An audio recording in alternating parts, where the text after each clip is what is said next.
Good morning to all my dear students. In the last class we have completed all the concentration terms और मैंने आपको बोला था booklet के सारे प्रॉब्लम आप लगा लीजिए। सारे प्रॉब्लम जितने भी कंसंट्रेशन टर्म से रिलेटेड है आपके सेक्शन ए में जाना है ना। एक्सरसाइज का आप ए पार्ट सेक्शन ए लगा सकते हैं। सारे क्वेश्चंस आपके कंसंट्रेशन टर्म से रिलेटेड हैं। तो आज की क्लास में हम लोग अब सॉल्यूशन चैप्टर में एक्चुअल में एंटर कर रहे हैं और सॉल्यूशन के अंदर क्या क्या चीजें हमको पढ़नी है वो सब हम लोग देखने वाले हैं। तो सबसे पहले हम लोग अगर देखना चाहें कि सबसे पहली प्रॉपर्टी जो हमें पढ़नी है वो हमको पढ़ना है वेपर प्रेशर के बारे में। तो सबसे पहला मैं हेडिंग ए डालता हूं। First heading is our vapour pressure of pure liquid. Vapour pressure of pure liquid कि आखिर वेपर प्रेशर होता क्या है, किसी प्योर लिक्विड का वेपर प्रेशर क्या होता है। पहले हम लोग प्योर लिक्विड का वेपर प्रेशर पढ़ेंगे और बाद में इसी प्योर लिक्विड के अंदर कोई सॉल्यूट डाल दिया जाएगा जिसकी वजह से क्या बन जाएगा, सॉल्यूशन बन जाएगा। तो फिर हम लोग सॉल्यूशन का वेपर प्रेशर पढ़ेंगे। तो प्योर लिक्विड का वेपर प्रेशर पढ़ने से पहले मैं आपको एक फिनोमेना समझाना चाहता हूं, एवोपोरेशन, कि आपका एवोपोरेशन क्या होता है। ठीक है ना। तो सबसे पहले हम लोग समझने जा रहे हैं एवोपोरेशन किसको बोलते हैं, क्या होता है एवोपोरेशन। उससे हम लोग समझेंगे कि वेपर प्रेशर क्या होता है। तो एवोपोरेशन की अगर मैं बात करूं, अगर हमने एक खुला कंटेनर ले लिया, अगर एक खुले कंटेनर के अंदर हमने वाटर ले लिया, सपोज करो यहां तक मैंने वाटर को कोई प्योर लिक्विड भर दिया, प्योर लिक्विड ए, कोई प्योर लिक्विड ए मैंने यहां तक की हाइट तक भर दिया। क्या होगा अगर मैंने एक प्योर लिक्विड को खुले बर्तन के अंदर रख दिया है, तो कुछ समय के बाद अगर मैं आता हूं तो मुझे क्या दिखाई देगा। अगर मान लो मैंने 100 ग्राम प्योर लिक्विड को लिया है तो कुछ समय के बाद देखूंगा तो क्या वो 100 ग्राम रहेगा उसके अंदर प्योर लिक्विड? नहीं। क्या होगा, कुछ समय के बाद थोड़ा सा लिक्विड मॉलिक्यूल्स क्या हो जाएंगे, एवोपरेट हो जाएंगे, है ना, वेपर के फॉर्म में यहां से निकल जाएंगे। अगर मतलब स्टार्टिंग में मास अगर हमने 100 ग्राम लिया है तो हो सकता है 10 मिनट के बाद हमें मास कितना मिलेगा, 80 ग्राम मिल सकता है, 90 ग्राम मिल सकता है। मतलब कुछ some amount of water will be evaporate, कुछ अमाउंट ऑफ वाटर क्या हो जाएंगे, इवोपरेट हो जाएंगे। और वो क्यों होते हैं, क्योंकि हमें पता है सॉलिड में भी फोर्स ऑफ अट्रैक्शन है, लिक्विड में भी, गैस में भी। तो चूंकि ये लिक्विड मॉलिक्यूल्स हैं तो लिक्विड मॉलिक्यूल में अपने पास 3 तरीके के सब्सटेंस होते हैं ना, सॉलिड होता है, लिक्विड भी होता है और गैस भी होता है। और अगर मैं फोर्स ऑफ अट्रैक्शन की बात करूं तो सॉलिड के अंदर आपको पता है कैसा होता है, मैक्सिमम, और गैस में तो ये मिनिमम होता है। लेकिन लिक्विड में तो इंटरमीडिएट होता ही है, कुछ ना कुछ फोर्स ऑफ अट्रैक्शन तो रहता ही है ना। ऐसा नहीं होता कि आपने अगर एक गिलास पानी जमीन पे गिरा दिया तो पूरा का पूरा पानी क्या हो जाएगा, इवोपरेट हो जाएगा। होगा लेकिन कुछ समय लगता है उसको, है ना। तो देखो जैसे अब ये प्योर लिक्विड है तो इसके बीच में जो मॉलिक्यूल यहाँ पे बैठे होते हैं बिल्कुल सेंटर में, है ना, इस मॉलिक्यूल को हम लोग कैसे मॉलिक्यूल बोलते हैं, बल्क मॉलिक्यूल। जो लिक्विड मॉलिक्यूल के अंदर के मॉलिक्यूल दिखाई देते हैं अंदर की तरफ, उनको कौन सा मॉलिक्यूल बोलते हैं, बल्क मॉलिक्यूल। अब बल्क मॉलिक्यूल चूंकि है तो बल्क मॉलिक्यूल पे बताओ अट्रैक्शन तो लग ही रहा होगा लिक्विड के अंदर। तो बल्क मॉलिक्यूल में चारों तरफ से अट्रैक्शन लगता है ना, हर डायरेक्शन से इसको अट्रैक्शन मिल रहा है। इस मॉलिक्यूल को डायरेक्शन हर तरफ से मिल रहा है ना, हर डायरेक्शन से इस पे अट्रैक्शन लगेगा। और कुछ मॉलिक्यूल्स यहाँ पे भी दिखाई देंगे सरफेस के ऊपर, कुछ मॉलिक्यूल्स कहाँ पे दिखाई देंगे, इन सरफेस के ऊपर भी दिखाई देंगे। देखो ये सरफेस मॉलिक्यूल है, इन मॉलिक्यूल्स को कौन सा मॉलिक्यूल बोलेंगे हम लोग, सरफेस मॉलिक्यूल, सरफेस मॉलिक्यूल। अच्छा, सरफेस मॉलिक्यूल कौन से मॉलिक्यूल होंगे, सरफेस पे आखिर कौन से मॉलिक्यूल आएंगे, सरफेस पे वही मॉलिक्यूल आएंगे। ये सब कौन से मॉलिक्यूल हैं, ए के, क्योंकि हमने प्योर लिक्विड ए लिया है ना, तो सब मॉलिक्यूल कौन से होंगे, ए के ही मॉलिक्यूल्स होंगे। अच्छा, सरफेस पे कौन से मॉलिक्यूल आएंगे, सरफेस पे वही मॉलिक्यूल आएंगे जिनकी एनर्जी बल्क वाले मॉलिक्यूल की एनर्जी से थोड़ी ज्यादा हो, तभी तो बाकी लोगों को धक्का देते हुए खुद ऊपर चले आएंगे। तो इनकी जो एनर्जी होती है, इनकी एनर्जी ये एवरेज काइनेटिक एनर्जी से थोड़ी सी ज्यादा रहेगी। हर मॉलिक्यूल की जितनी काइनेटिक एनर्जी है उससे सरफेस वाले मॉलिक्यूल की थोड़ी सी एनर्जी क्या होगी, ज्यादा, तभी तो धक्का देके कहां चले आएंगे, ऊपर सरफेस की तरफ। तो इनकी जो एनर्जी होती है ये अबव एवरेज काइनेटिक एनर्जी के मॉलिक्यूल्स होते हैं। जो सरफेस पे मॉलिक्यूल्स होंगे वो कौन से होंगे, अबव एवरेज काइनेटिक एनर्जी। मतलब नॉर्मल काइनेटिक एनर्जी जितना अलग गैस सारे मॉलिक्यूल्स का है, लिक्विड मॉलिक्यूल्स का, उससे थोड़ा सा इनकी एनर्जी क्या रहेगी, ज्यादा। और ये वाले कहाँ पे आएंगे, हमारे सरफेस पे आएंगे। थोड़ा सा फोकस कम हो रहा है ना। ये हमारे कहाँ पे आएंगे, सरफेस पे सारे मॉलिक्यूल्स आएंगे। तो सरफेस पे वो मॉलिक्यूल्स आते हैं जिनकी एनर्जी बल्क मॉलिक्यूल से थोड़ी सी क्या होती है, ज्यादा।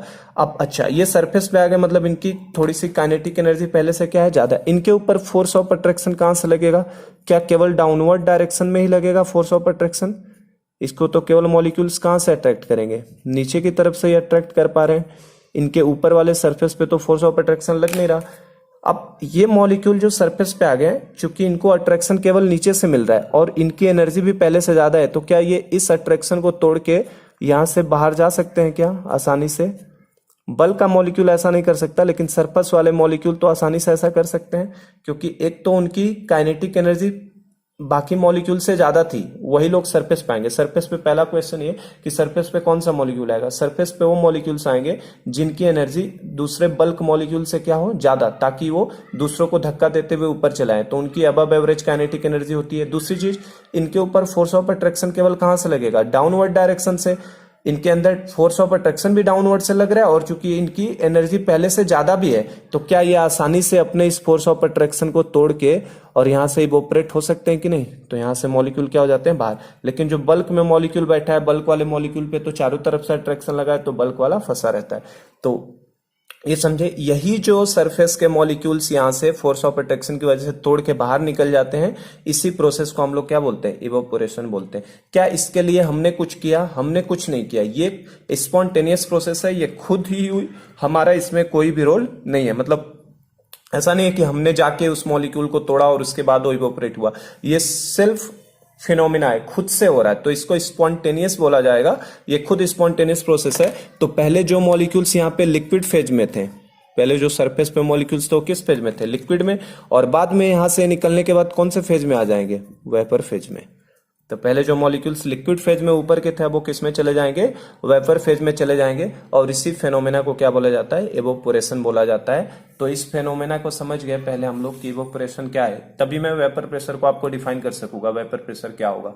तो पहले हमने एक ओपन कंटेनर लिया, ओपन कंटेनर में प्योर लिक्विड लिया, ये प्योर लिक्विड के जो बल्क मॉलिक्यूल है, बल्क मॉलिक्यूल जो अंदर का मॉलिक्यूल है, उसको चारों तरफ से फोर्स ऑफ अट्रैक्शन मिलता है, तो इसी वजह से ये कहीं भी जाने वाला नहीं, हर molecule equal force of attraction लगाते हैं। लेकिन जो सरफेस पे मॉलिक्यूल बैठा होता है, उन सरफेस के मॉलिक्यूल कौन से जाएंगे, जिनकी एनर्जी पहले से ज्यादा हो, और दूसरा चूंकि इनको केवल डाउनवर्ड से फोर्स मिल रहा है, इसीलिए आराम से इस फोर्स ऑफ अट्रैक्शन को तोड़ सकते हैं और यहां से बाहर जा सकते हैं। जब बाहर निकल जाएगा तो पहले जो लिक्विड मॉलिक्यूल्स थे वो किस में कन्वर्ट हो जाएंगे, वेपर मॉलिक्यूल में। तो इस यही स्पॉन्टेनियस कन्वर्जन लिक्विड मॉलिक्यूल का वेपर मॉलिक्यूल में, सरफेस के मॉलिक्यूल्स का liquid molecule on the surface are spontaneously converted into vapour molecule is known as the evaporation. उसी को हम लोग इवोपोरेशन बोलते हैं। तो पहले मैं इसको डिफाइन कर देता हूं, फिर मैं इसे और आगे समझाता हूं आपको। तो देखिए हम लोग क्या बोलेंगे, इवोपोरेशन की डेफिनेशन क्या बोलोगे, spontaneous conversion of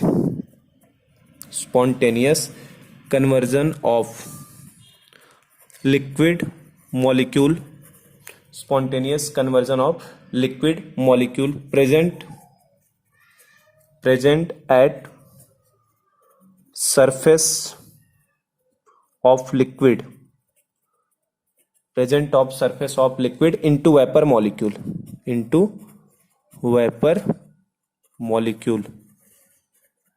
is known as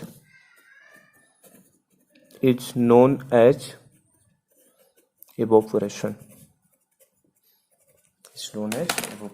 तो समझ गए इस फिनोमेना को, समझे क्या बोलते हैं इवोपोरेशन क्या होता है, सरफेस मॉलिक्यूल का स्पॉन्टेनियस कन्वर्जन होना वेपर मॉलिक्यूल में is known as the evaporation. अब इससे हम लोग वेपर प्रेशर पे थोड़ा सा लिंक करते हैं।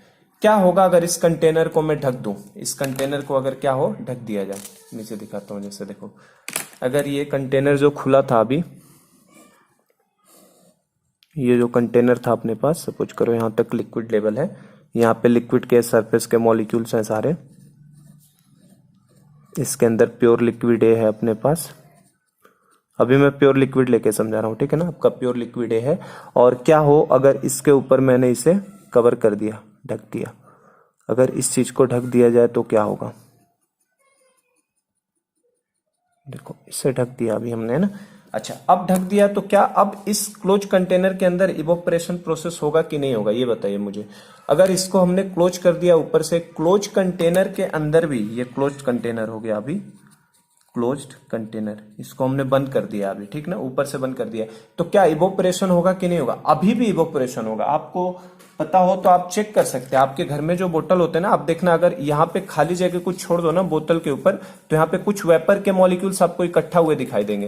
जैसे पानी का बोतल में पानी भरा रहता है आपका, थोड़ा सा उसको अगर जगह छोड़ दोगे ना, तो वहां पे देखो तो आपको वेपर इकट्ठा हुए दिखाई देंगे। मतलब एवोपोरेशन प्रोसेस ऐसा नहीं है कि कंटेनर को क्लोज कर दिया तो ये रुक जाएगा, ये अभी भी होगा। अभी भी लिक्विड मॉलिक्यूल्स किसमें कन्वर्ट होना चाहेंगे, ये वेपर में अभी भी कन्वर्ट होंगे। ऐसा नहीं है कि वेपर में नहीं कन्वर्ट होंगे। हाँ, लेकिन होगा क्या कि इनका कन्वर्ट होने का प्रोसेस जो है ये वेपर में कन्वर्ट होंगे, और वेपर भी साथ ही साथ किसमें कन्वर्ट होना शुरू हो जाएगा, लिक्विड के अंदर। अब मास कम नहीं होगा। अब क्या होगा, जैसे ओपन कंटेनर था जब, तो ओपन कंटेनर में लिक्विड मॉलिक्यूल वेपर के फॉर्म में बाहर निकल गए थे, तो आपका मास जैसे 50 ग्राम लिया था, तो बाद में हो सकता है वो 45 ग्राम हो जाए। लेकिन अगर आपने 50 ग्राम वाटर को लिया है, तो अब आपका 50 ग्राम वाटर रहने वाला है, मास में कोई चेंज होने वाला नहीं है। होगा क्या कि ये लिक्विड के मॉलिक्यूल्स वेपर में कन्वर्ट होकर यहां पर इकट्ठा होंगे। अब यहां पे दो प्रोसेस चालू हो जाएगी, लिक्विड वेपर में भी कन्वर्ट होगा, जैसे लिक्विड यहां पे देखो वेपर के फॉर्म में भी कन्वर्ट होगा, और बाद में वेपर भी किसमें कन्वर्ट होना शुरू हो जाएगा, लिक्विड के अंदर। तो क्लोज कंटेनर जैसे ही कर दिया जाता है ना, तो दो प्रोसेस चालू हो जाती है। इवोपरेशन तो होता ही होता है, और साथ ही इवोपरेशन होगा और साथ ही साथ क्या होने लगता है, कंडेंसेशन। मतलब वेपर मॉलिक्यूल्स किसमें कन्वर्ट होने लगते हैं, वेपर के अंदर। यहां पे देखो, ये आपका लिक्विड मॉलिक्यूल था, ये आपके कौन से थे, लिक्विड मॉलिक्यूल, और ये वाले किस में जा रहे थे, वेपर फेज में जा रहे थे, है ना, वेपर में। और ये वाले जो मॉलिक्यूल्स हैं कौन से हो गए, अब वेपर मॉलिक्यूल। तो कंटेनर को क्लोज करने के बाद उसके अंदर दो प्रोसेस चालू हो जाते हैं। एवोपरेशन तो होता ही होता है, साथ ही साथ क्या होने लगता है, कंडेंसेशन होने लगता है, ठीक ना। तो होता क्या है, एवोपरेशन भी होगा, मतलब मॉलिक्यूल्स लिक्विड से वेपर में भी जाएंगे, और वेपर भी किसमें कन्वर्ट होना चाहेगा, साथ ही साथ लिक्विड के अंदर। अब ये जब दो प्रोसेस चलने लगते हैं, तो हमने केमिकल इक्विलिब्रियम में पढ़ा था, अगर दो रिएक्शंस एक साथ शुरू हो जाती है, तो वहां पे क्या स्टेब्लिश होता है, एक इक्विलिब्रियम। मतलब रिएक्टेंट प्रोडक्ट में भी कन्वर्ट होने लगे, और प्रोडक्ट रिएक्टेंट में। रिएक्टेंट से मीनिंग क्या है हमारे लिए, लिक्विड है, और प्रोडक्ट से मीनिंग क्या है हमारे लिए, वेपर है। तो हमारा लिक्विड वेपर में भी कन्वर्ट हो रहा है, और वेपर भी वापस किस में कन्वर्ट हो रहा है, लिक्विड में। मतलब अब दो रिएक्शन चलने लगे, लिक्विड वेपर में जा रहा है और वेपर भी लिक्विड में जा रहा है। कुछ समय के बाद दोनों में क्या हो जाएगा, इक्विलिब्रियम स्टेब्लिश हो जाएगा, और उस इक्विलिब्रियम को क्या बोलते हैं हम लोग, डायनेमिक इक्विलिब्रियम। और डायनेमिक इक्विलिब्रियम होने का मतलब ही हो गया कि जितना लिक्विड वेपर में कन्वर्ट होगा, उतना ही वेपर वापस किस में कन्वर्ट हो जाएगा, लिक्विड में। और दोनों का रेट अगर बराबर हो गया, लिक्विड का वेपर में कन्वर्ट होने का, वेपर का लिक्विड में कन्वर्ट होने का, जब ये दोनों रेट आपस में बराबर हो जाते हैं, मतलब rate of evaporation becomes equal to rate of condensation, तब उस कंडीशंस को क्या बोला जाता है, इक्विलिब्रियम कंडीशन बोला जाता है। और उसके ऊपर ये वेपर जो मैं बता रहा था आपको, ये खाली बोतल के अंदर जो वेपर इकट्ठा होते हैं ना, ये वेपर कितना प्रेशर इक्विलिब्रियम कंडीशन पे उसके अंदर एग्जर्ट करते हैं। अभी क्या हो रहा था, ओपन था तो निकल जा रहा था, लेकिन अभी क्या होगा, वो कुछ ना कुछ प्रेशर, ये वेपर कुछ ना कुछ इस क्लोज कंटेनर में प्रेशर डेवलप करेंगे। उसी डेवलप्ड प्रेशर को ही क्या बोला जाता है, वेपर प्रेशर बोला जाता है। समझ गए हम लोग कि वेपर प्रेशर का मीनिंग क्या है। तो पहले तो मैं इवोपोरेशन को मैंने समझाया ओपन कंटेनर की हेल्प से। अब जैसे ही क्लोज कंटेनर करते हैं, तो दो प्रोसेस चालू होते हैं। कौन कौन से प्रोसेस, इवोपोरेशन भी होगा और कंडेंसेशन भी होगा। और जितना वेपर इसके अंदर इकट्ठा होंगे, है ना, और इक्विलिब्रियम की कंडीशन पे ये वेपर जितना प्रेशर डालते हैं, उसी को क्या बोलते हैं हम लोग, वेपर प्रेशर। तो पहले हम थोड़ा सा इवोपोरेशन को और समझ लेते हैं, फिर मैं वेपर प्रेशर के ऊपर आता हूं। कौन कौन से फैक्टर हैं जो इस इवोपोरेशन को अफेक्ट करते हैं, फिर हम लोग इसके ऊपर भी आते हैं, ठीक है। चलो नेक्स्ट पार्ट में करता हूं।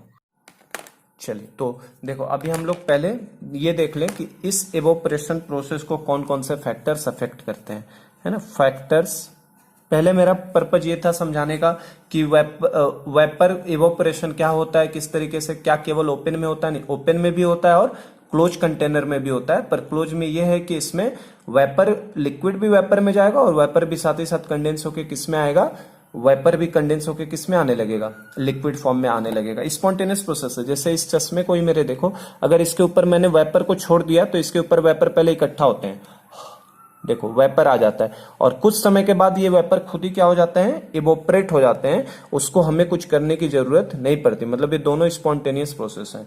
तो पहले हम लोग इवोपोरेशन को थोड़ा समझ लें। फैक्टर्स कौन कौन से हैं जो इवोपोरेशन के रेट को अफेक्ट करते हैं। Factors affecting rate of evaporation,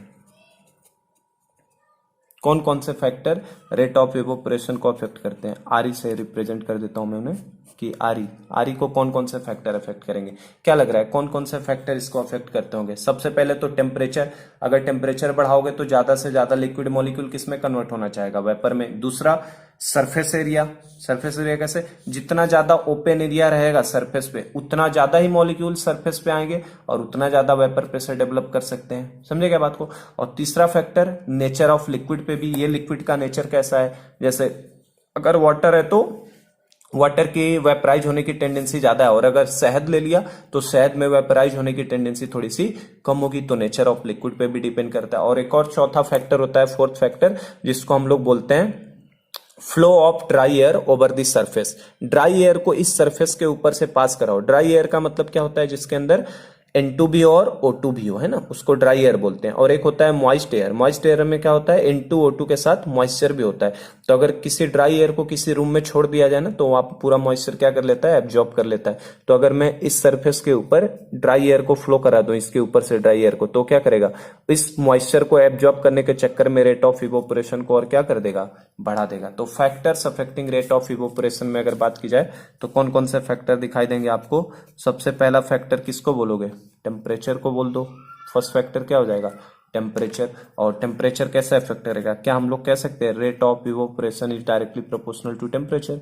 temperature जितना ज्यादा बढ़ेगा, टेम्परेचर को बढ़ाओगे तो वेपर मॉलिक्यूल की काइनेटिक एनर्जी बढ़ेगी, और काइनेटिक एनर्जी बढ़ेगी तो वेपराइज होने की टेंडेंसी जल्दी से, ऊपर वाले मॉलिक्यूल तो और तेजी से भागेंगे, फिर तो वेपराइज होने की टेंडेंसी और ज्यादा हो जाएगी। फर्स्ट फैक्टर क्या हो गया? टेम्परेचर। सेकेंड फैक्टर की बात करूं तो सेकेंड फैक्टर हम लोग क्या बोल सकते हैं? Surface area of container.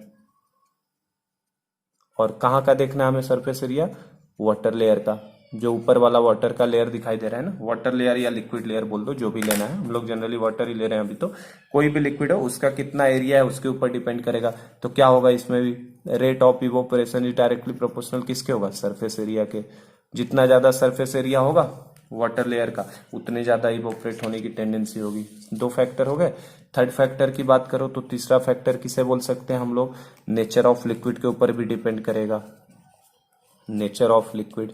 Nature of liquid पे कैसे? नेचर ऑफ लिक्विड अगर वही मैंने समझाया, अगर वाटर रहेगा तो उसको वेपराइज होने की टेंडेंसी ज्यादा होगी, लेकिन अगर शहद है तो उसको वेपराइज होने की टेंडेंसी कम होगी। तो अगर जिन मॉलिक्यूल्स के अंदर, जिस लिक्विड के अंदर फोर्स ऑफ अट्रैक्शन ज्यादा होगा, उसका वेपर में कन्वर्ट होने की टेंडेंसी उतनी ही कम, और जिनके अंदर फोर्स ऑफ अट्रैक्शन कम होगा उनका वेपर में जाने की टेंडेंसी उतनी ही ज्यादा। तो नेचर ऑफ लिक्विड में क्या बोलोगे? Rate of evaporation is inversely proportional to किसके होगा?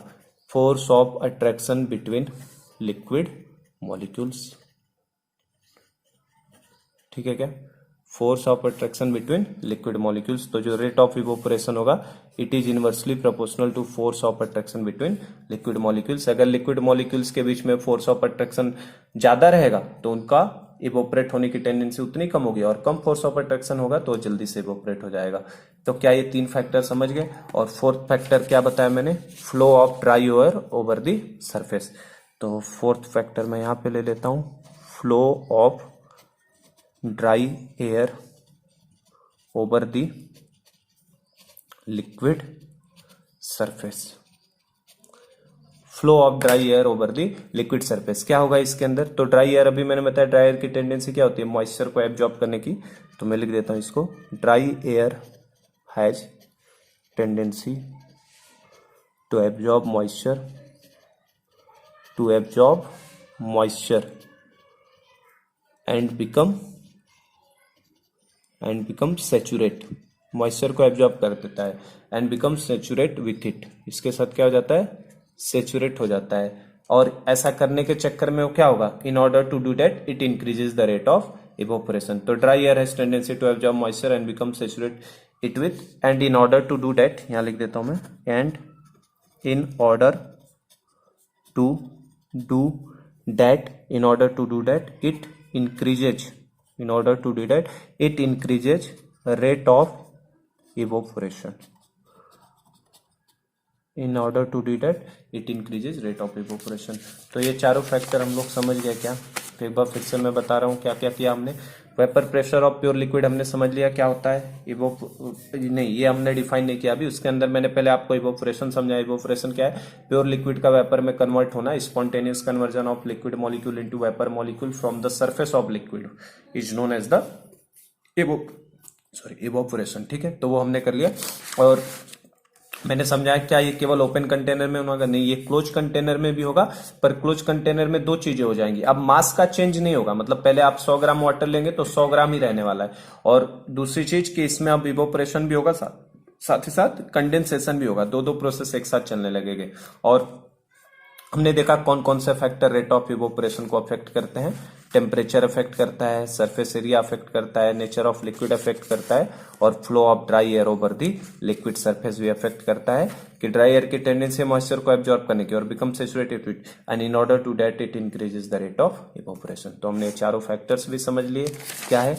अब ये क्लोज कंटेनर में अब मैं वेपर प्रेशर को डिफाइन करने के लिए आता हूं, तो अब आपको क्लोज कंटेनर वाले कॉन्सेप्ट से समझाता हूं कि क्या हो रहा है यहाँ पे। ठीक है, वो नेक्स्ट पार्ट में ले रहा हूं। चलिए, तो अब हम लोग समझते हैं थोड़ा वेपर प्रेशर के कॉन्सेप्ट को कि vapour pressure of pure liquid किस तरीके से डिफाइन करेंगे। तो जैसा कि मैंने अभी समझाया, सपोज करो ये कोई कंटेनर है अपने पास, है ना, यहाँ तक लिक्विड मान लो लेयर भरा हुआ है। ये वाले मॉलिक्यूल्स कौन से हैं? सरफेस के मॉलिक्यूल्स हैं ये सब। और इस कंटेनर को मैंने मान लीजिए ऊपर से क्लोज कर दिया, क्योंकि अगर वेपर प्रेशर का कॉन्सेप्ट क्या ओपन कंटेनर के लिए कभी आएगा? नहीं, ओपन कंटेनर में तो वेपर प्रेशर बनेगा नहीं, तो वेपर पूरा निकल जाएगा। लेकिन क्लोज कंटेनर के अंदर, ये क्लोज कंटेनर है, तो क्लोज्ड कंटेनर के अंदर हमारा वेपर प्रेशर का कॉन्सेप्ट आएगा, क्योंकि क्लोज कंटेनर के अंदर जो भी वेपर बनेंगे ये हमारे लिए कौन से हैं? लिक्विड मॉलिक्यूल हैं, लिक्विड मॉलिक्यूल। ठीक है, और लिक्विड मॉलिक्यूल कुछ समय के बाद किस में कन्वर्ट होंगे? वेपर में कन्वर्ट होंगे। तो कुछ समय निकलने के बाद ये क्या होगा? फोर्स ऑफ अट्रैक्शन तोड़ के यहाँ से लिक्विड मॉलिक्यूल किस में जाएंगे? वेपर फॉर्म में कन्वर्ट होने की कोशिश करेंगे। तो ये हमारा वेपर है। ठीक है, और यहाँ पे जाके ये वेपर इस तरीके से इकट्ठा होता है, ये वेपर हो जाएगा, वेपर मॉलिक्यूल हो जाएंगे। और वेपर मॉलिक्यूल भी कुछ समय के बाद देखोगे तो आप क्यों क्या होंगे? कुछ समय के बाद कंडेंस होना वो भी शुरू होंगे ना। ऐसा नहीं है कि वेपर वहां पे जाके रुका रहेगा, कुछ समय के बाद वेपर मॉलिक्यूल क्या होते हैं? कंडेंस होते हैं। तो ये हमारा कंडेंस्ड वेपर बोल सकते हैं हम लोग, ये कंडेंस्ड वेपर है। ठीक है ना, वेपर कंडेंस्ड हो रहा है, तो ये लिक्विड मॉलिक्यूल है ना, वेपर फेज में जा रहे हैं, और ये वेपर मॉलिक्यूल अपना और कंडेंस्ड हो रहे हैं। तो अब इसको जरा सा समझो, जरा सा, है ना, कि क्या हो रहा है। अगर मैं बात करूं स्टार्टिंग में क्या होगा, जैसे t बराबर 0 पे अगर बात की जाए कि t बराबर 0 आपने बिल्कुल स्टार्ट किया, t बराबर 0 मतलब बिल्कुल जैसे ही आपने स्टार्ट किया, किसी भी चीज का शुभारंभ करते हैं तो क्या होता है? t is equal to 0। अच्छा, t इज इक्वल टू 0 पे केवल क्या रहेगा हमारे पास? क्या इसके अंदर, ये मैंने अभी आपको समझा दिया, लिक्विड को हम लोग क्या बोलेंगे? रिएक्टेंट, और वेपर को हम लोग क्या बोलेंगे? प्रोडक्ट। ठीक है ना, हमारा क्या हो रहा है? जैसे ही क्लोज कंटेनर करते हैं दो प्रोसेस चालू होता है, इवोपरेशन भी चालू होता है और कंडेंसेशन भी चालू होता है। इवोपरेशन होने का मतलब लिक्विड का वेपर में कन्वर्ट होना, और कंडेंसेशन मतलब क्या? वेपर का वापस किस में कन्वर्ट होना? लिक्विड में। और जब दो रिएक्शंस एक साथ चालू हो जाती है, तो जब दो रिएक्शंस चालू हो जाएंगी तो कुछ समय के बाद इन दोनों के बीच में क्या स्टेब्लिश हो जाएगा? इक्विलिब्रियम स्टेब्लिश हो जाएगा।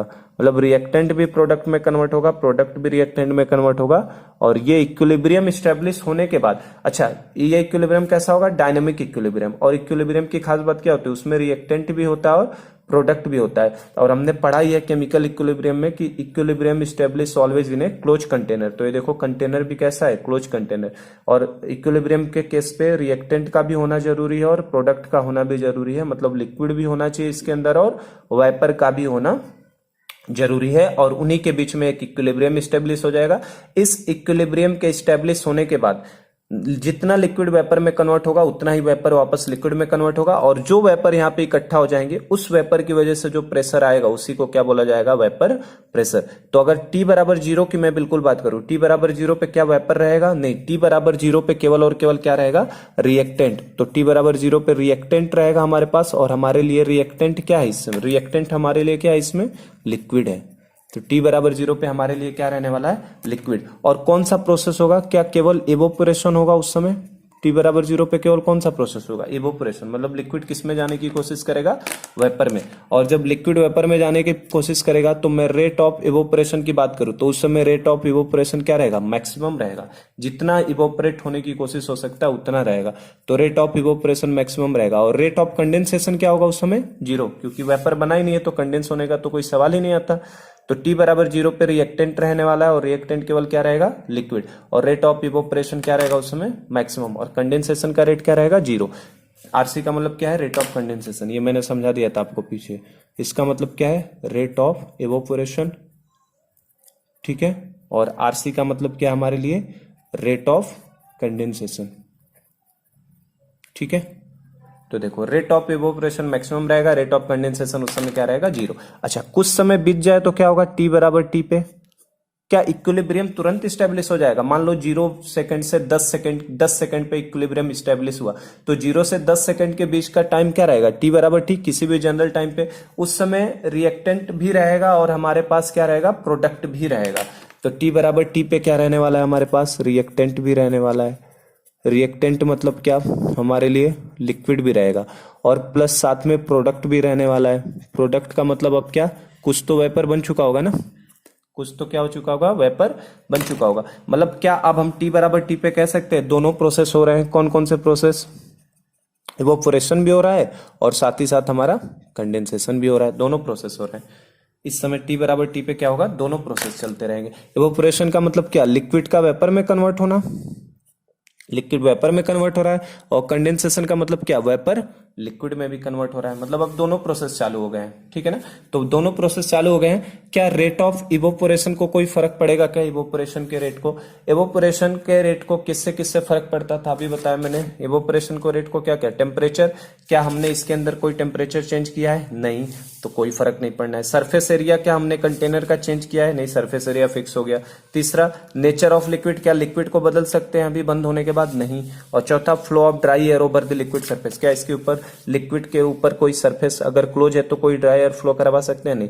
तो हमारे पास 4 फैक्टर जो रेट ऑफ इवोपोरेशन को अफेक्ट करते थे वो कोई भी चेंज करने वाले नहीं। तो रेट ऑफ इवोपोरेशन तो क्या रहेगा, कांस्टेंट ही रहेगा, इसके अंदर कोई चेंज होने वाला नहीं है। लेकिन रेट ऑफ कंडेंसेशन अब क्या होगा, कंडेंसेशन की रेट, कंडेंस होने की रेट, ये धीरे धीरे इंक्रीज होने लगेगी।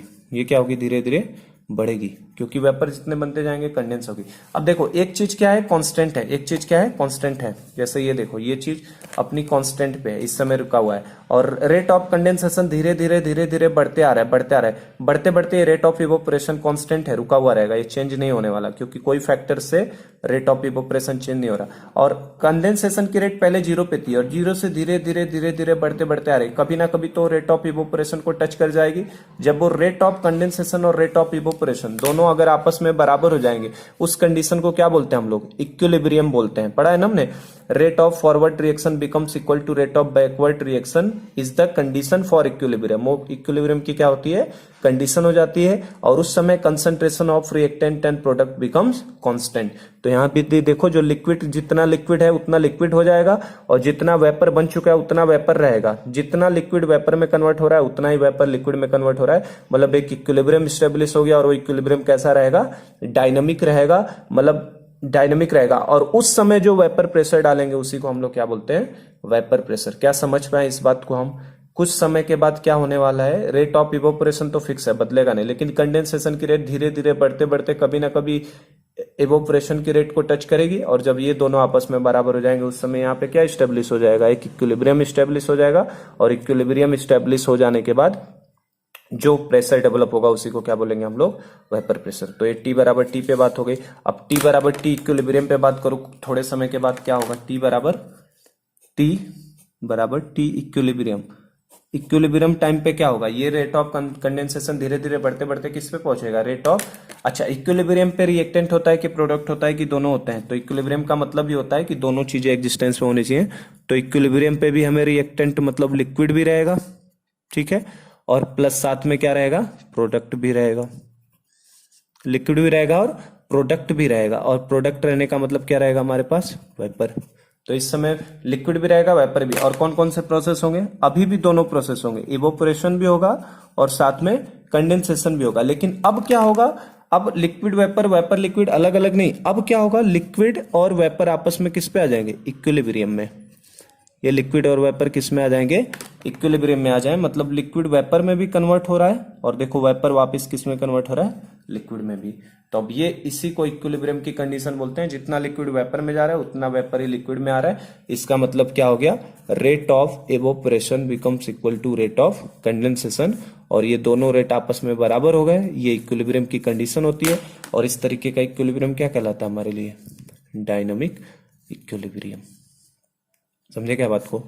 तो ये डायनेमिक इक्विलिब्रियम, और इस इक्विलिब्रियम कंडीशन पे जो भी प्रेशर ये वेपर डेवलप करेगा इस कंटेनर के अंदर, क्लोज कंटेनर के अंदर, उसी को क्या बोल दिया जाएगा, उसका वेपर प्रेशर बोल दिया जाएगा। समझ गए हम ये चीज को, ठीक है। तो अब मैं ग्राफ के थ्रू इसको बता देता हूं किस तरीके से, अगले पार्ट में लेता हूं, ठीक है। चलो, तो हमने समझ लिया कि किस तरीके से काम हो रहा है। t बराबर 0 पे केवल रिएक्टेंट लिक्विड है, t बराबर t पे रिएक्टेंट भी है और प्रोडक्ट भी है, और t बराबर t इक्विलिब्रियम पे भी रिएक्टेंट रहेगा, प्रोडक्ट रहेगा, और रेट ऑफ इवोपरेशन कंडेंसेशन के बराबर हो जाएगा, और वो कंडीशन क्या कहलाती है, डायनेमिक इक्विलिब्रियम। और यही हमारा डायनेमिक इक्विलिब्रियम स्टेब्लिश, और ये हमेशा मैंने बताया था इक्विलिब्रियम किस में होता है, हमेशा क्लोज कंटेनर के अंदर होता है। अगर किसी ने इसके अंदर छेद कर दिया कहीं से, तो जो वेपर बनेगा वो तुरंत क्या होगा, बाहर निकलता चला जाएगा, तो वहां पे आप वेपर प्रेशर को डिफाइन नहीं कर सकते। तो वेपर प्रेशर केवल और केवल कब डिफाइन है, क्लोज कंटेनर के अंदर डिफाइंड है। तो रेट ऑफ इवोपरेशन मैक्सिमम था, वो फिक्स था, वो चेंज होने वाला नहीं है। कंडेंसेशन की रेट शुरू में 0 थी, बाद में धीरे धीरे बढ़ते बढ़ते कहां जा सकती है, इक्विलिब्रियम पे। तो अगर इसको ग्राफिकल फॉर्म में कोई पूछ ले कि इसको ग्राफिकल फॉर्म में बताइए कैसे दिखाया जाएगा, तो ये देखो, अगर ये हमने रेट एक्सिस ले ली, कौन सी एक्सिस है रेट की, और ये एक्सिस हमने कौन सी ले ली, टाइम एक्सिस। तो रेट वर्सेस टाइम का अगर ग्राफ पूछा जाए, तो रेट ऑफ एवोपरेशन तो फिक्स है, देखो रेट ऑफ एवोपरेशन अपनी एक फिक्स वैल्यू पे है, वो टाइम के साथ बदलने वाला नहीं है, रेट ऑफ एवोपरेशन फिक्स है।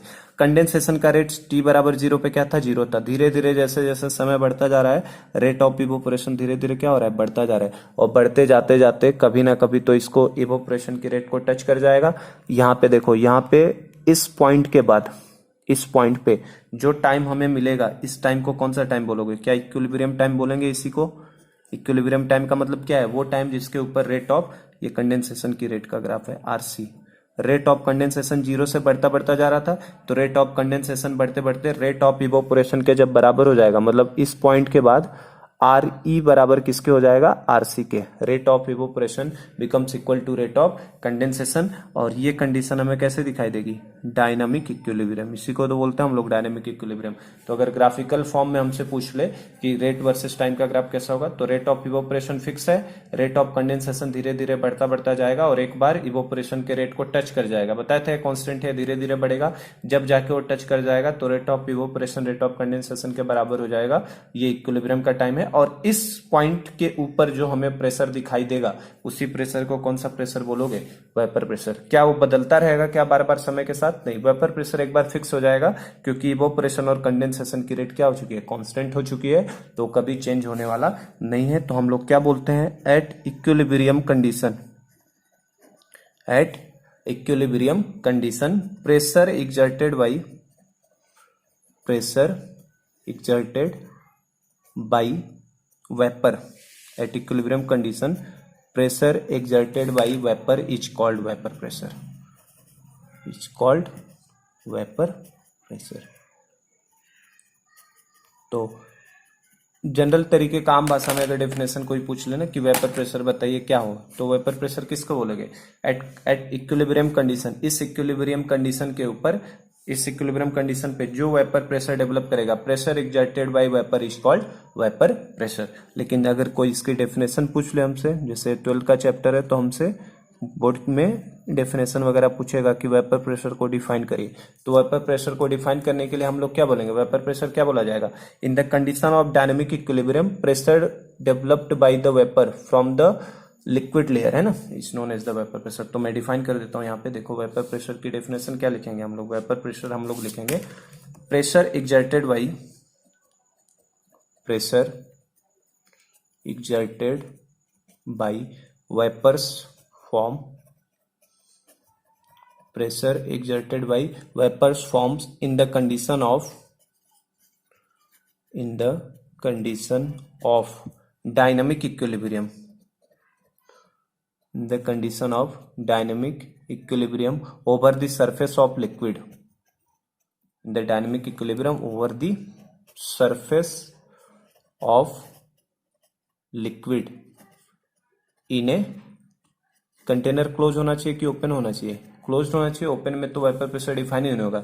इन a close container, in a close container is known as vapour pressure, is known as vapour pressure. तो मेरे हिसाब से समझ में आ गया डेफिनेशन। वेपर प्रेशर की डेफिनेशन क्या बोलोगे? Pressure exerted by vapours form, pressure exerted by vapours form in the condition of dynamic, pressure exerted by vapours form in the condition of dynamic equilibrium over the surface of liquid. Dynamic equilibrium में over the surface of liquid pressure is exerted by vapour molecule in a closed container. Container कैसा होना चाहिए? Closed, known as vapour pressure. क्या बोला जाता है? उसी को वेपर प्रेशर बोला जाता है। समझे क्या बात को बेटा? एकदम सिंपल सा है ना। वेपर प्रेशर कैसे डिफाइन किया? Pressure exerted by vapours form in the condition of dynamic equilibrium over the surface of liquid in a close container is known as vapour pressure. उसी को हम लोग क्या बोल देते हैं? वेपर प्रेशर बोलते हैं। और एक चीज और ध्यान रखना, इन केस ऑफ, ये नोट करके ध्यान रखना, अगर वाटर के केस में इसी को एक्वस टेंशन बोला जाता है ना, तो ये भी मैं नोट करा के लिख देता हूं। In case of water vapour pressure को वीपी लिखेंगे बार बार, ठीक है ना। In case of water vapour pressure is also known as, vapour pressure is also known as aqueous tension, AQOU, aqueous tension. In case of water, water के case में ना, in case of water vapour pressure is also known as aqueous tension. तो water के case में इसको हम लोग aqueous tension से भी बुला देते हैं। समझे क्या बात को? अब मैं आपको ये वेपर प्रेशर की डेफिनेशन मेरे हिसाब से अच्छे से समझा दिया मैंने, क्या होता है, क्या बोला जाता है। अब हम लोग वेपर प्रेशर को देखते हैं कि वेपर प्रेशर क्या है, किस तरीके से। डेफिनेशन तो हमने समझ ली कि कैसे डिफाइन किया है। अब वेपर प्रेशर मतलब को समझने चलते हैं कि उसका फिजिकल सिग्निफिकेंस क्या है, ये वेपर प्रेशर का फिजिकल मीनिंग क्या है, क्या वेपर प्रेशर हमको डिनोट करता है, क्या दिखाना चाहता है, क्या होता है। तो उसको मैं अगले पार्ट में ले रहा हूं, ठीक है ना।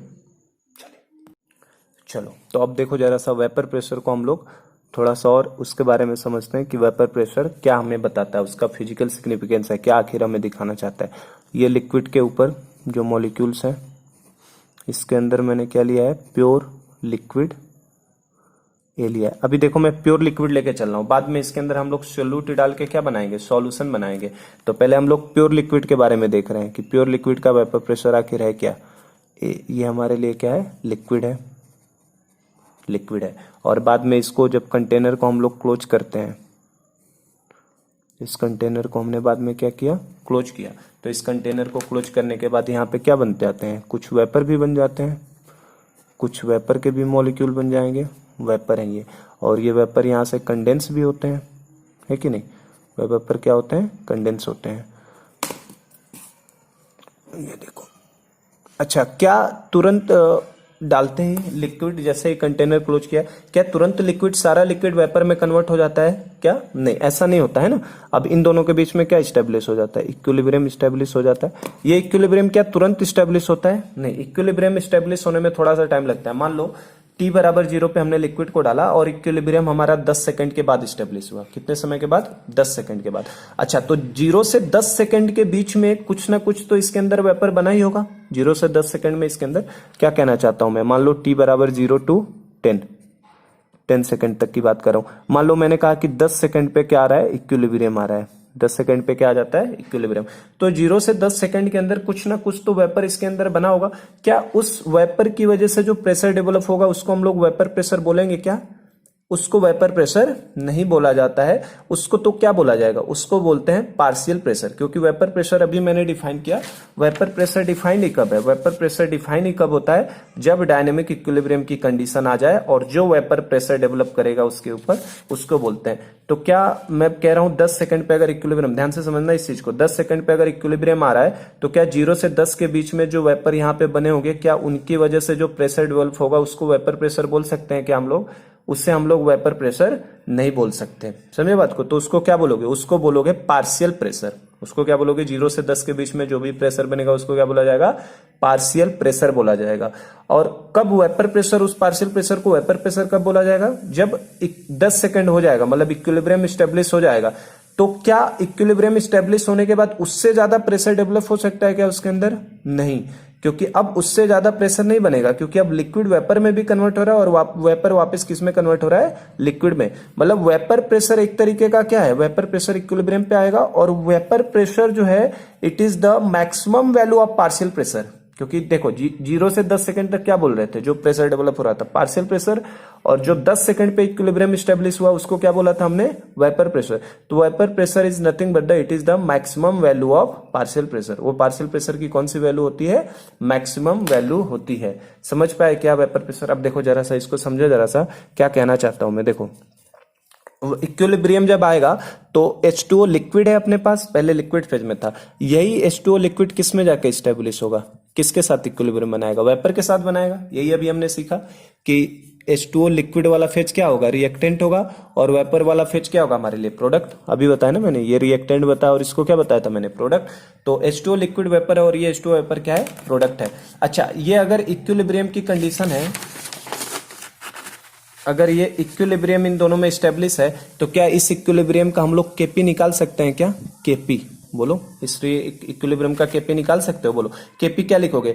Partial pressure of H2O divided by partial pressure of H2O liquid. तो मैंने बताया था सॉलिड और लिक्विड कहीं नहीं लेते हैं, तो केपी इज इक्वल टू क्या लिखा जाएगा? Partial pressure of H2O vapour लिखोगे कि नहीं लिखोगे? हालांकि वेपर लिखना भी जरूरी नहीं है, क्योंकि चूंकि फिर भी हम लोग लिख देते हैं, क्योंकि वेपर का ही प्रेशर आता है। यही जो केपी आएगा, KP partial pressure of H2O, क्या ये इस जो 0 से 10 सेकंड तक प्रेशर बनता जा रहा था, ये उसका मैक्सिमम वैल्यू होगा? क्योंकि इक्विलिब्रियम स्टेब्लिश होने के बाद उससे ज्यादा प्रेशर डेवलप नहीं हो सकता। तो इस रिएक्शन का जो केपी लिखेंगे वो PH2 ऑफ वेपर लिखोगे, और ये PH2 ऑफ वेपर जो होगा it is the maximum value of partial pressure. समझना ध्यान से, 0 से 10 सेकंड के बीच में जो प्रेशर बन रहा था उसको पार्शियल प्रेशर बोले। 10 सेकंड पे इक्विलिब्रियम स्टेब्लिश होगा तो जो प्रेशर डेवलप होगा इन वेपर से उसी को क्या बोला जाएगा? Vapour pressure. और केपी कब डिफाइंड होगा? जब इक्विलिब्रियम स्टेब्लिश हो जाएगा, और केपी का एक्सप्रेशन क्या लिखा जाएगा? प्रेशर ऑफ H2O वेपर लिखा जाएगा। इसका मतलब जो इसके अंदर वेपर ने प्रेशर डाला है ये वही है क्या? Pressure of H2O। तो क्या इसको हम लोग लिख सकते हैं क्या? Vapour pressure of pure liquid, vapour pressure of pure liquid A. बोलो क्या यही PH2O को vapour pressure of pure liquid A लिख सकते हैं? क्योंकि इक्विलिब्रियम पे ही जो प्रेशर आएगा उसी को हम लोग क्या बोलेंगे? Vapour pressure. और बाकी उसके पहले जो 0 से 10 सेकंड तक चलता रहेगा उसको क्या बोलते हैं हम लोग? Partial pressure. तो ये समझ गए क्या? जो केपी इस इक्विलिब्रियम के लिए जो केपी की वैल्यू होती है वही वेपर प्रेशर की वैल्यू होती है। समझे? अब मुझे बताओ केपी किससे किससे फर्क पड़ता है? केपी को, केपी केवल और केवल टेम्परेचर से चेंज होता है, बताया था मैंने। इसका मतलब vapour pressure of pure liquid भी केवल और केवल किससे चेंज होने वाला है? टेम्परेचर से।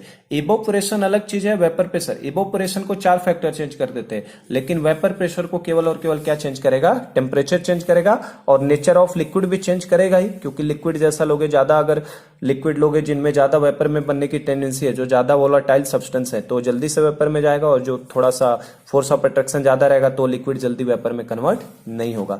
और अगर हमें याद हो, थोड़ा सा इक्विलिब्रियम चैप्टर से हमने पढ़ा था कि देखो लिक्विड से गैस, लिक्विड से वेपर में जाना, लिक्विड से वेपर में जाना एंडोथर्मिक प्रोसेस होगा कि एंडोथर्मिक? लिक्विड को वेपर में कन्वर्ट करने के लिए कुछ ना कुछ अमाउंट ऑफ एनर्जी दोगे, तो इस तरीके के प्रोसेस को कैसा बोलते हैं हम लोग? एंडोथर्मिक बोलेंगे। और वेपर से लिक्विड में आना कैसा होगा? वेपर से लिक्विड, वेपर से लिक्विड में आना कैसा होगा? एक्सोथर्मिक। वेपर से लिक्विड, वेपर है और उससे लिक्विड, तो कुछ अमाउंट ऑफ एनर्जी निकालोगे ना, एंडोथर्मिक। हमारे लिए जो हम चाहते हैं कि वेपर प्रेशर ज्यादा से ज्यादा हो, वेपर प्रेशर ज्यादा से ज्यादा होने के लिए रिएक्शन को फॉरवर्ड में ले जाना है कि बैकवर्ड में? तो लिक्विड से किस में कन्वर्ट करवाना है? वेपर में। तो अगर लिक्विड से वेपर में कन्वर्ट करवाना है मतलब हमें कौन से रिएक्शन को दिखाना है? एंडोथर्मिक रिएक्शंस को। और एंडोथर्मिक, लिक्विड से वेपर जाना मतलब समझ रहे हो ना, कुछ अमाउंट ऑफ हीट दोगे तभी तो वेपर में कन्वर्ट होगा ना। तो एंडोथर्मिक रिएक्शंस जो होती हैं, एंडोथर्मिक रिएक्शंस के लिए क्या सुटेबल कंडीशन होता है? उसकी केपी या केसी की वैल्यू किससे बढ़ती है? क्या टेम्परेचर बढ़ाने पे बढ़ती है? तो एंडोथर्मिक रिएक्शन है तो केपी हो या केसी हो, इंक्रीजेज केपी और केसी इंक्रीजेज विथ टेम्परेचर। किसके साथ बढ़ती है? टेम्परेचर के साथ बढ़ती है। ये पता है कि नहीं हमें बात? अगर कोई एंडोथर्मिक रिएक्शन है तो एंडोथर्मिक रिएक्शन का केपी या केसी की वैल्यू टेम्परेचर बढ़ाने के साथ क्या होती है, बढ़ती है। तो मुझे बताओ ये जो केपी की वैल्यू है ये टेम्परेचर बढ़ाऊंगा तो बढ़ेगा, और केपी की वैल्यू अगर बढ़ेगी तो indirectly vapour pressure of pure liquid बढ़ेगा। ये आपको समझ में भी आ रहा है। अगर टेम्परेचर आप बढ़ाओगे तो ज्यादा से ज्यादा लिक्विड किस में जाएगा, वेपर फॉर्म में, और ज्यादा से ज्यादा वेपर बनेगा तो इसका मतलब वहां पे क्या होगा, वेपर प्रेशर भी उस लिक्विड का क्या होगा, ज्यादा होगा। तो केपी या केसी जो है वो इंक्रीज होती है किसके साथ, टेम्परेचर के साथ बढ़ती है। तो टेम्परेचर बढ़ाने पे ये रिएक्शन किधर जाएगी, फॉरवर्ड में, और फॉरवर्ड में जाएगी तो vapour pressure of pure liquid क्या होगा, बढ़ेगा। समझ में आया। और वेपर प्रेशर क्या समझे हम लोग, वेपर प्रेशर क्या है, 0 से 10 सेकंड के बीच में जो भी प्रेशर बना था उसको पार्शियल प्रेशर बोलेंगे। और वेपर प्रेशर क्या है, इसी पार्शियल प्रेशर की क्या है, मैक्सिमम वैल्यू है, और ये किसी गिवन टेम्परेचर पे डिफाइन होगा, है ना। आप टेम्परेचर को बदलते जाएंगे तो केपी केसी बदलेगा, जिसकी वजह से वेपर प्रेशर बदलेगा। तो वेपर प्रेशर एक मैक्सिमम वैल्यू है किसकी, पार्शियल प्रेशर की, और एक किसी गिवन टेम्परेचर पे डिफाइंड होगा। तो मैं यही बात लिख रहा हूं, vapour pressure is the maximum value of, vapour pressure is the maximum value of partial pressure, is the maximum value of partial pressure at a given temperature, at a given temperature. किसी दिए हुए temperature पे vapour pressure क्या है, maximum value है किसका, partial pressure का, किसी दिए हुए टेम्परेचर पे। ठीक है, देखो अब जरा ध्यान से समझना इस चीज को, फिर से मैं बता रहा हूं। लिक्विड वेपर में जा रहा है, ठीक है, 0 से 10 सेकंड पे इक्विलिब्रियम आ गया है। तो मान लो कि आपका 5 ग्राम अगर इसके अंदर हमने लिया, कितना, 5 ग्राम मान लो अगर इसके अंदर वाटर लिया, तो 5 ग्राम वाटर पे इक्विलिब्रियम स्टेब्लिश हो जाता है। अच्छा, अगर 5 ग्राम से ज्यादा वाटर ले लिया तो क्या होने वाला है, 5 ग्राम से ज्यादा, तो 5 ग्राम तक तो इवोपरेट होकर इक्विलिब्रियम स्टेब्लिश हो जाएगा, और कुछ अमाउंट ऑफ वाटर क्या हो जाएगा, बच जाएगा। लेकिन अगर 5 ग्राम से कम वाटर लिया है अगर हमने, और इक्विलिब्रियम 5 ग्राम वाटर को वेपर में बदलने पे आने वाला है, तो इसका मतलब 4 ग्राम अगर वाटर ले लिया तो पूरा का पूरा 4 ग्राम किस में चला जाएगा, वेपर फॉर्म में कन्वर्ट हो जाएगा, और इक्विलिब्रियम वहां पे अचीव नहीं हो पाएगा। तो इसका मतलब पूरा का पूरा लिक्विड वेपर में खत्म हो गया। तो क्या उस समय उसको वेपर प्रेशर बोला जाएगा, क्या उसको वेपर प्रेशर नहीं बोला जाएगा, उसको क्या बोला जाएगा, पार्शियल प्रेशर। क्योंकि वेपर प्रेशर का मीनिंग केवल तब होगा जब रिएक्टेंट भी मौजूद और प्रोडक्ट भी, मतलब लिक्विड भी होना चाहिए और वेपर भी होना चाहिए। समझे मैंने क्या कहा, फिर से बोल रहा हूं। अगर 5 ग्राम लिक्विड का वेपर में कन्वर्ट होने पे इक्विलिब्रियम आता है, और अगर आपने 6 ग्राम लिक्विड दिया है तब तो इक्विलिब्रियम स्टेब्लिश हो जाएगा और 1 ग्राम लिक्विड बचा रहेगा। लेकिन अगर आपने 4 ग्राम लिक्विड डाला है और इक्विलिब्रियम अगर 5 ग्राम पे आता है, क्योंकि वो टेम्परेचर पे डिपेंड करता है ना, फिक्स है उसके लिए, अगर वो 5 ग्राम पे करता है और हमने 4 ग्राम ही दिया है, तो पूरा का पूरा वाटर किस में कन्वर्ट हो जाएगा, वेपर में, लेकिन इक्विलिब्रियम अचीव नहीं होगा। उस केस में वेपर प्रेशर डिफाइंड हमारे लिए नहीं होगा। समझे बात को। तो वेपर प्रेशर जो है वो पार्शियल प्रेशर की क्या है, मैक्सिमम वैल्यू है। क्या हो अगर मैंने इस मैक्सिमम वैल्यू से वैल्यू ज्यादा बढ़ा दिया, सपोज करो कि 300 mm ऑफ Hg हमारा maximum value of partial pressure है। Maximum value of partial pressure कितना है, 300 mm ऑफ Hg। इसका मतलब वेपर प्रेशर उसका कितना है, 300 mm ऑफ Hg। क्या होगा अगर मैंने 310 mm ऑफ Hg कर दिया, समझ रहे हो क्या कहना चाहते हो। देखो 300 mm ऑफ Hg हमारा मान लो कि पार्शियल प्रेशर की, वेपर प्रेशर की वैल्यू है, और अगर मैंने मान लो 310 कर दिया, थोड़ा सा बढ़ा दिया, तो क्या होगा, थोड़ा सा बढ़ा दोगे तो कुछ वेपर वाला अमाउंट, देखो केपी की तो वैल्यू चेंज नहीं होती ना, केपी की वैल्यू फिक्स हो जाती है। तो अगर आप 300 mm ऑफ Hg अगर आपका वेपर प्रेशर है, आपने 310 किया, तो कुछ वेपर किस में कन्वर्ट हो जाएगा, लिक्विड में। और अगर सपोज करो 300 से कम ही कर दिया, अगर मान लो किसी ने घटा दिया वैल्यू को, 290 mm ऑफ Hg कर दिया इसके अंदर का प्रेशर, तो वो तो 300 mm पे इक्विलिब्रियम अचीव होने वाला है ना। इक्विलिब्रियम कब बनने वाला है, वेपर प्रेशर की वैल्यू कब होगी, केपी जब फिक्स आ जाए, केपी 300 mm पे मिलने वाला है। तो आपने अगर 290 कर दिया तो जाहिर सी बात है कुछ लिक्विड और वापस किस में जाएंगे, वेपर में, ताकि मेरी कुछ लिक्विड वेपर में कन्वर्ट हो गए, ताकि केपी की वैल्यू थोड़ी सी क्या होने लगे, बढ़ने लगे। तो 290 को कहां पहुंचाने की कोशिश करेगा, 300 तक। वही रिएक्शन कोसेंट वाला जो कॉन्सेप्ट था उस तरीके से। तो 290 को कहां पे लेके जाएगा, 300 पे, तो फॉरवर्ड में जाएगा, मतलब कुछ लिक्विड वेपर में जाएंगे। लेकिन अगर मान लो 310 मैंने कर दिया, 310 कर दिया, तो इक्विलिब्रियम तो 300 पे मिलने वाला था, तो 310 कर दिया तो वापस बैकवर्ड में रिएक्शन जाएगी, मतलब कुछ वेपर किसमें कन्वर्ट हो गए, लिक्विड में, ताकि वो 310 से वापस किस पे पहुंच जाए, 300 पे पहुंच जाए। क्या समझ पाए इस बात को हम लोग। तो उसी चीज को मैं यहां पे लिख देता हूं। अगर क्या होगा, if partial pressure increases beyond the maximum value, partial pressure increases beyond the maximum value, अपने मैक्सिमम वैल्यू से अगर उसको ज्यादा कर दिया जाए, है ना, दैट इज मैक्सिमम वैल्यू मान लो 300 था, 300 से मैंने ज्यादा कर दिया, that is vapour.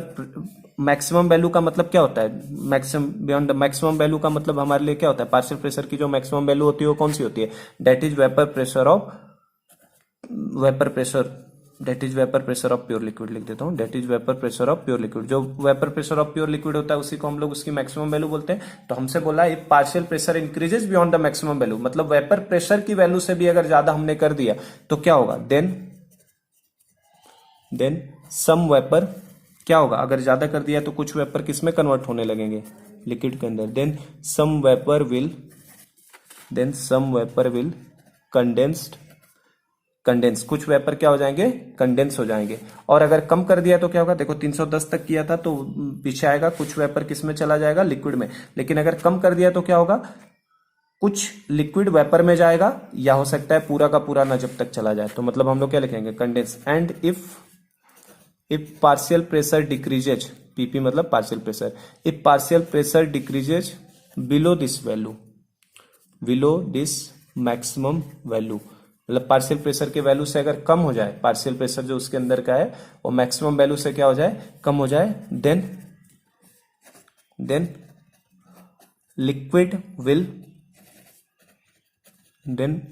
Will vaporise, वो लिक्विड क्या होगा, वेपर में कन्वर्ट होगा, अंटिल, कब तक वो कन्वर्ट होगा, कब तक, देखो अगर वेपर प्रेशर की वैल्यू हमने कम, पार्शियल प्रेशर की वैल्यू उससे कम कर दिया, मतलब 300 पे मिलने वाला था लेकिन हमने 290 कर दिया, तो 290 कर दिया तो लिक्विड किस में जाना चाहेगा, वेपर में, ताकि केपी की वैल्यू फिर से 300 पहुंचे। तो उस चक्कर में क्या होगा, प्रेशर को अगर हमने कम कर दिया मैक्सिमम वैल्यू से, देन लिक्विड विल वेपराइज। और कब तक वेपराइज होता रहेगा, अंटिल, पहली चीज कब तक होगा, जब तक कि मैक्सिमम वैल्यू ऑफ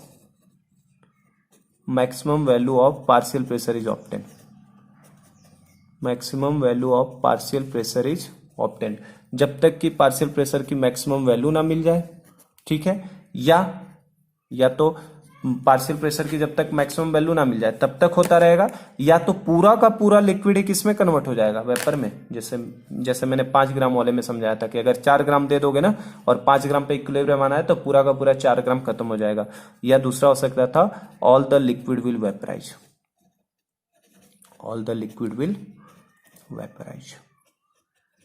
तो ये इंपॉर्टेंट है काफी बेटा, है ना, ढंग से समझ लो। वेपर प्रेशर की मैक्सिमम वैल्यू पार्शियल प्रेशर ही होती है, पार्शियल प्रेशर की जो मैक्सिमम वैल्यू है वेपर प्रेशर होती है। वेपर प्रेशर क्या है, maximum value of partial pressure जो होता है ना, वही हमारे लिए क्या होता है, वेपर प्रेशर, है ना। खत्म हो गया ये, देखो तो यही जो होता है वेपर प्रेशर क्या है, मैक्सिमम वैल्यू ऑफ किसका है, पार्शियल प्रेशर की मैक्सिमम वैल्यू है। अगर आपने उससे जैसे 300 mm ऑफ एच आपने 290 किया तो वापिस वो किसमें जाने की कोशिश करेगा, 300। तो अब वो दो तरीके से हो सकता है, या तो पार्शियल प्रेशर की मैक्सिमम वैल्यू को तब तक इवोपरेट होगा जब तक पहुंच ना जाए, या तो हो सकता है पूरा का पूरा लिक्विड ही खत्म हो जाए और हमारा इक्विलिब्रियम में अचीव ही ना हो। ये दो चीजें हो सकती है, अगर कम अमाउंट में डालोगे तो ये चीज हो जाएगी। तो ये हमने समझ लिया ये चीज क्या है, ठीक है ना। चलो अब मैंने जो समझा है ये केपी की वैल्यू केवल और केवल, चलो एक और पार्ट ले लेता हूं मैं, नेक्स्ट पार्ट में लेता हूं इसे। चलो अब थोड़ा वेपर प्रेशर को न्यूमेरिकली बारे में समझते हैं जरा सा, वेपर प्रेशर में क्या करना है। तो देखो ये जो है वेपर प्रेशर क्या है, vapour pressure is nothing but the KP, और केपी किसी भी रिएक्शन के लिए क्या होता है, फिक्स होता है। तो और ये केवल और केवल किससे चेंज होता है, टेम्परेचर के साथ चेंज होता है केपी की वैल्यू। तो वेपर प्रेशर किसी भी लिक्विड का जो होता है डिपेंड एंड ओनली अपॉन किसके ऊपर डिपेंड करेगा, टेम्परेचर पे। और इसको डिनोट कैसे करते हैं, दिखाने का तरीका क्या होता है। तो देखो प्रेशर को दिखाने का सिंबल क्या है, प्रेशर को दिखाने का सिंबल क्या होता है, पी। प्रेशर को दिखाने का तरीका क्या होता है, पी से दिखाते हैं। पी से हम लोग क्या दिखाएंगे, प्रेशर। लेकिन इसके पी के ऊपर एक नॉट लिखा हुआ मिलेगा, यहां दिखा रहा हूं, देखो इस साइड पे दिखेगा। प्रेशर को दिखाएंगे कैसे, पी से, लेकिन इसके ऊपर नॉट लिखा रहेगा। पी नॉट लिखने का मतलब क्या हो गया, प्योर है। पी के ऊपर नॉट लिखने का मतलब प्योर है, और कोने में ए लिखा रहेगा क्योंकि ये किसका है, वेपर प्रेशर ए का। तो पी नॉट ए का मतलब क्या हो गया, vapour pressure of pure liquid A. तो P के ऊपर नॉट लिखा हो, कोने में लिखा हो, तो इसको हम लोग क्या पढ़ेंगे, vapour pressure of pure liquid A. हमारा काम इस चैप्टर में सॉल्यूशन का वेपर प्रेशर निकालना है, तो उस समय नॉट हट जाएगा, क्या निकालना पड़ेगा, PA, मतलब उसके अंदर कुछ डाल दिया गया है तब हमें निकालना रहेगा, ठीक है ना। तो यहाँ पे वही सब चीजें मैं बता रहा हूँ आपको। वेपर प्रेशर केवल और केवल किसके ऊपर, KP पे डिपेंड करता है, और ये हमारी जो है वेपर प्रेशर क्या है, मैक्सिमम वैल्यू है किसका, पार्शियल प्रेशर का। तो थोड़ा सा और मैं इसके बारे में बता दूं, तो vapour pressure of any liquid, vapour pressure of any liquid, vapour point बना के लिख रहा हूं मैं इसे, vapour pressure of any liquid depends only and only upon temperature, depends only and only upon temperature. किसके ऊपर डिपेंड करता है, टेम्परेचर पे। जैसे KP केवल और केवल किस पे डिपेंड करता है, टेम्परेचर के ऊपर, उसी तरीके से vapour pressure of any liquid depends only and only upon temperature, and it is denoted by P के ऊपर नॉट, किसके दिखाया जाता है, P के ऊपर not in pure state. Pure state में P के ऊपर नॉट करके डिफाइन किया जाएगा, और प्योर स्टेट में नहीं रहेगा तो नॉट हटा दिया जाएगा ना, ठीक है। आगे और एक चीज ध्यान रखिए, numerical value of vapour pressure. KP एक कांस्टेंट है जिसकी देखो न्यूमेरिकल वैल्यू क्वेश्चन में हमेशा जनरली गिवन होती है। इसी तरीके से इस चैप्टर का वेपर प्रेशर एक कांस्टेंट है जिसकी न्यूमेरिकल वैल्यू हमेशा प्रॉब्लम में गिवन होगी। Numerical value of vapour pressure will be always given in the problem, problem में हमेशा उसकी वैल्यू क्या रहेगी, गिवन रहेगी, because it is a constant value at different temperature,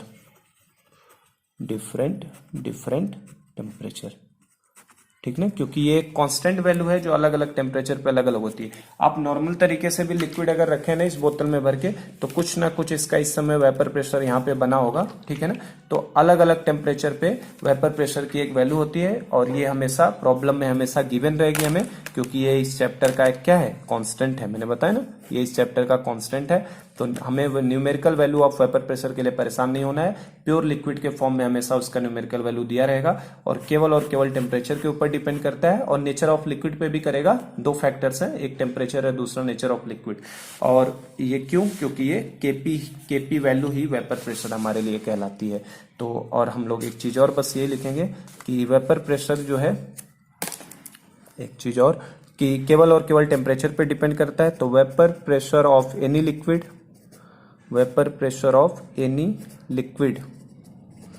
does not depend upon, किसके ऊपर डिपेंड नहीं करती, does not depend upon amount of liquid, comma volume of vessel, कि वेसल का वॉल्यूम ऑफ वेसल क्या है, and size oblique shape of container, in which liquid is present,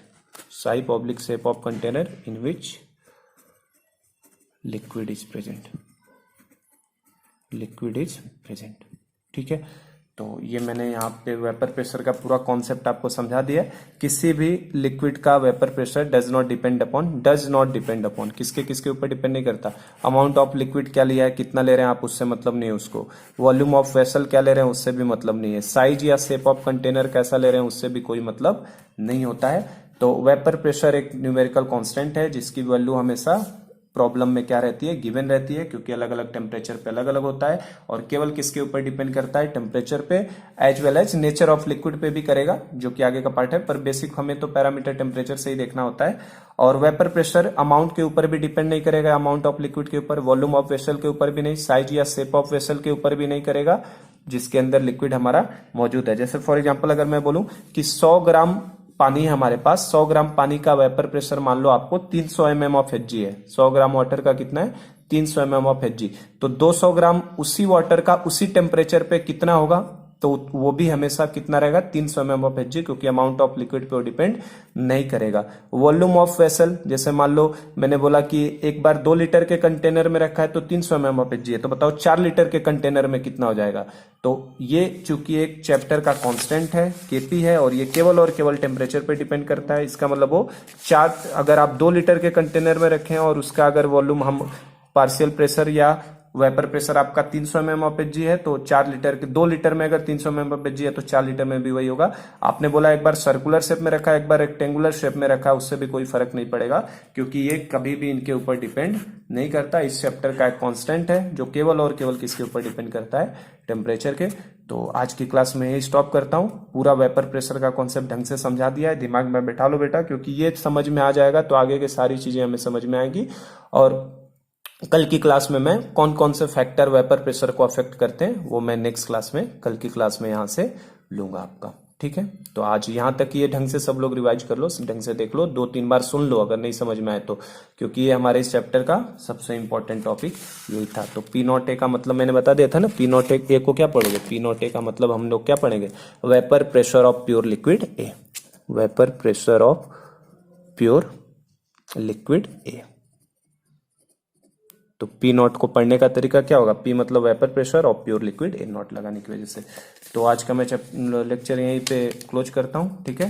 बाकी I hope कि आप इसको रिवाइज करिए, एक बार देख लीजिए और यहाँ तक पूरा क्लियर रखो। कल हम लोग यहीं से आगे कंटिन्यू करेंगे कौन कौन से फैक्टर वेपर प्रेशर को अफेक्ट करते हैं। Thank you so much.